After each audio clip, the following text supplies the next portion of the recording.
ಕರ್ನಾಟಕ ಚಲನಚಿತ್ರ ವಾಣಿಜ್ಯ ಮಂಡಳಿಯಿಂದ ನನ್ನನ್ನು ಕಾನೂನು ಬಾಹಿರವಾಗಿ ಹೊರಗಡೆ ಹಾಕಿದ್ರು. ಆ ಅಕ್ರಮವನ್ನು ನಾನು ಖಂಡಿಸಿ ನ್ಯಾಯಾಲಯದಲ್ಲಿ, ಬೆಂಗಳೂರಿನ ಹೈಕೋರ್ಟ್ ಏನಿದೆ ಕರ್ನಾಟಕದ ನ್ಯಾಯಾಲಯದಲ್ಲಿ ನಾನು ದಾವೆಯನ್ನು ಹೂಡಿದ್ದೆ. ಸುದೈವ ಕನ್ನಡ ಚಿತ್ರರಂಗದ ಒಂದು ಹಿತದೃಷ್ಟಿಯಿಂದ ನನಗೆ ಒಂದು ಅವಕಾಶ ಸಿಕ್ಕಂಗಾಗಿದೆ.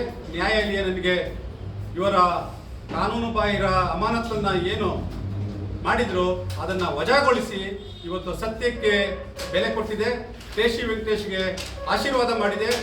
ಇವತ್ತು ವಾಣಿಜ್ಯ ಮಂಡಳಿಯ ಚುನಾವಣೆಗೆ ನಾನು ನಿರ್ಮಾಪಕರ ವಲಯದಿಂದ 3ನೇ ಬಾರಿ ಕಾರ್ಯದರ್ಶಿ ಸ್ಥಾನಕ್ಕೆ ಸ್ಪರ್ಧೆ ಮಾಡ್ತಾ ಇದ್ದೀನಿ. 2 ಬಾರಿ ಅತಿ ಕಡಿಮೆ ಅಂಚಿನಿಂದ ಸೋತಿದ್ದೇನೆ. ಈ ಬಾರಿ ಸ್ಪರ್ಧೆ ಮಾಡಿ ಚಿತ್ರರಂಗದ ಸೇವೆಯನ್ನು ಮಾಡೋದಕ್ಕೆ ನ್ಯಾಯಾಲಯ ಅವಕಾಶ ಮಾಡಿಕೊಟ್ಟಿದೆ.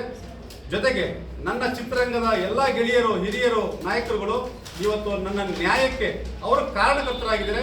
ಅವರೆಲ್ಲರಿಗೂ ಕೂಡ ತುಂಬ ಹೃದಯದ ಕೃತಜ್ಞತೆಗಳನ್ನು ಸಲ್ಲಿಸ್ತಾ ಕನ್ನಡ ಚಿತ್ರೋದ್ಯಮದ ಬೆಳವಣಿಗೆಗೆ ಮತ್ತು ಕನ್ನಡ ಚಿತ್ರರಂಗ ಇವತ್ತೇನು ದಾರಿ ತಪ್ಪಿ ತಪ್ಪಿ ನಿಂತಿದೆ ಅದಕ್ಕೆ ದಾರಿ ತೋರಿಸುವಂಥದ್ದು, ದಿಕ್ಕನ್ನು ಬದಲಾಯಿಸುವಂಥದ್ದು, ಅವ್ಯವಸ್ಥೆಯಿಂದ ಸುವ್ಯವಸ್ಥೆಗೆ ತರುವಂಥದ್ದು, ಜೊತೆಗೆ ಕನ್ನಡ ಚಲನಚಿತ್ರಗಳಿಗೆ ಪ್ರೇಕ್ಷಕರು ಯಾಕೆ ಕೊರತೆ ಆಗ್ತಿದ್ದಾರೆ, ಯಾಕೆ ಬರ್ತಾ ಇಲ್ಲ ಅನ್ನೋದಕ್ಕೆ ನನ್ನಲ್ಲಿ ಹಲವು ರೀತಿಯ ಕಾರ್ಯಕ್ರಮಗಳು, ಯೋಜನೆಗಳಿವೆ. ಆ ಯೋಜನೆಗಳನ್ನು ಹಲವಾರು ವರ್ಷಗಳಿಂದ ಕಾಪಾಡ್ಕೊಂಡು ಬಂದಿದ್ದೇನೆ.